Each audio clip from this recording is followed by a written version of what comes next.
ඔන්න එක මතක ගමක හිටියා සිරිපාල කියලා කෙනෙක්. එයා ජීවත් වුණේ නම් තනියම. ඉතින් එයා රැකියාව විදියට කරේ. ඉතින් මේ රැකියාව නිසා කමයා නම් පොඩ්ඩක්වත් මෙයාට කැමති වෙලා නම් හිටියේ නැහැ.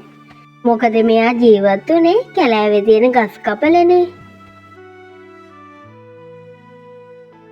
ඉතින් දවසක් මෙයා කැලෑවට යනකොට කැලෑවේ අමුතු බෝතලයක් තිබ්බා. ඉතින් මේ බෝතලේ ගැන සිරිපාලට ගොඩක් සැක හිතුණා. ඉතින් මේ බෝතලේ එයා අතට ගත්තා.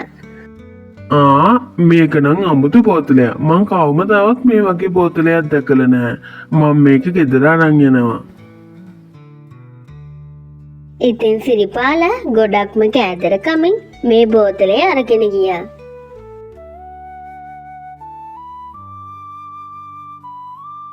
දෙයියනේ මේ බෝතලේ ලොකු බලන්නකෝ.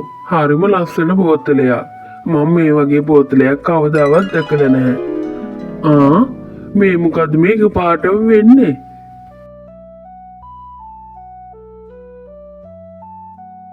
දෙයියනේ මේ බෝතලෙන් කොහොමද මේ යක්ෂණිය ආවේ? ඔබට බොහොම ස්තුතියි. මං ගොඩක් කල ඉඳන් ওই බෝතලේ ඇතුලේ හිර වෙලා හිටියේ. ඔබ තමයි ඔය බෝතලෙන් මාව නිදහස් කරේ. ඒ වෙනුවෙන් මං ඔබ කියන ඕනම දෙයක් කරන්නම්. ඔය ඇත්තමද? ඒ කියන්නේ ඔයාට ඕනම වැඩක් කරන්න පුළුවන්ද? ඔව් ස්වාමිනී, මට ඕනම වැඩක් කරන්න පුළුවන්. මම විතරයි මේ ගෙදර ඉන්නේ. එහෙනම් ඔබට පුළුවන්ද මේ ගෙදර හැම වැඩක්ම මට කරලා දෙන්න? ඔව්, ඇයි බැරි? ඔයා කියන ඕනම වැඩක් මං කරන්නම්. ඒක කොච්චර හොඳයිද? එහෙනම් ඔයාට පුළුවන්ද මට මොනවා හරි අතල දෙන්න? මට හොඳටම බඩගිනි. හරි ස්වාමීනි, මං ඔයාට ටක්කාලා කන්න මොනවා හරි හදන්නම්කෝ. ඔන්න ඉතින් යක්ෂණී කුස්සියට ගිහින් ගමරාලගේ බඩගින්න නිවන්න කන්න මොනවා හරි හදන්න පටන් ගත්තා.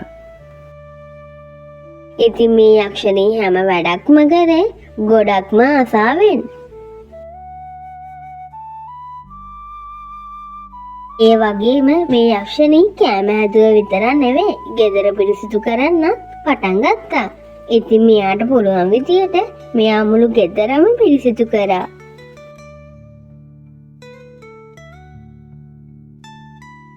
ඒ විතරක් නෙවෙයි මෙයා මුළු ගෙදරම අතු ගන්න පටන් ගත්තා. ඉතින් මෙයා මේ හැම වැඩක්ම කරේ එයාව ගමරාල ශාපයෙන් මුදවගත්ත නිසා. ගමරාලේ හින්ද තමයි මම මේ වගේ නිදහසේ ඉන්නේ. එයා මාව බේරගත්තේ නැත්තම් මම තාමත් අර බෝතලේ හිර වෙලා. යක්ෂණී ගේ ඇතුළේ විතරක් නෙවෙයි ගෙදර පිට පිරිසිදු කරන්න පටන් ගත්තා. ගමරාලගේ මිදුල අපරව වලින් පිරීලා තිබ්බා. ඉතින් යක්ෂණී එයාගේ කැමැත්තෙන් මුළු මිදුලම අතු ගෑවා. ඔන්න මහත්තයෝ, මම හැම වැඩක්ම කරා. ඔය ආස විදියට හැමදේම පිළිවෙලට හැදුවා. ඒ වගේම ඔයාට කන්නක් තිව්වා. ඔයා කොච්චර හොඳ යක්ෂණියක්ද? මං හිතුවේ වැරදි. මං හිතුවේ යක්ෂණී කියන්නේ ගොඩක් නපුරු ජාතිය කට්ටිය කියලා. ඒත් ඔයාලා වගේ අහිංසක අයත් ඉන්නවනේ. ඔයාට හැම වැඩක්ම කරන්න පුළුවන් කියලා කිව්ව නේද? ඔව් මහත්තයෝ, මට හැම වැඩක්ම කරන්න පුළුවන්. ඊළඟට මම මොකද්ද කරන්න ඕන? මට හරිම මහන්සියද. ඔයාට පුළුවන් ද කැලෑවට ගිහින් දර ටිකක් අරන් එන්න? හැබැයි ඉතින් ඒක නම් ගෙදර වැඩ වගේ ලේසි නෑ. ගොඩක් අමාරුයි. ගොඩක් මහන්සි වෙන්නත් වෙනවා. ඔයාට ඒක කරන්න පුළුවන් වේද? අයියෝ මහත්තයා, මොනවද? මං ඉක්මනටම දර ටිකක් අරන් එන්නම්කෝ. එහෙනම් දැන්මම යන්න. මොකද රෑබෝ වුණොත් ඔයාට හරියට දර ටිකවත් අහුල ගන්න බැරි වෙයි. හරි මහත්තයෝ, මං දැම්ම යන්නම්කෝ එහෙනම්. ඔන්න ඉතින් යක්ෂණී කැලෑවට ගිහින් දර කඩන්න පටන් ගත්තා. ඔන්න ඉතින් මෙයාගේ මායා ශක්තිය උපයෝගී කරගෙන තමයි දර කැඩුවේ. ඉතින් මෙයාගේ මායා ශක්තිය නිසා ගහේ තියෙන හැම දර කෑල්ලක්ම මෙයාට එක්රැස් කරගන්න පුළුවන් වුණා.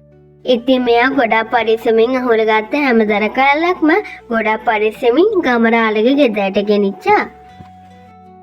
ඔන්න ගමරාල, මං ගහේ තියෙන ඔක්කොම දර කැඩුවා.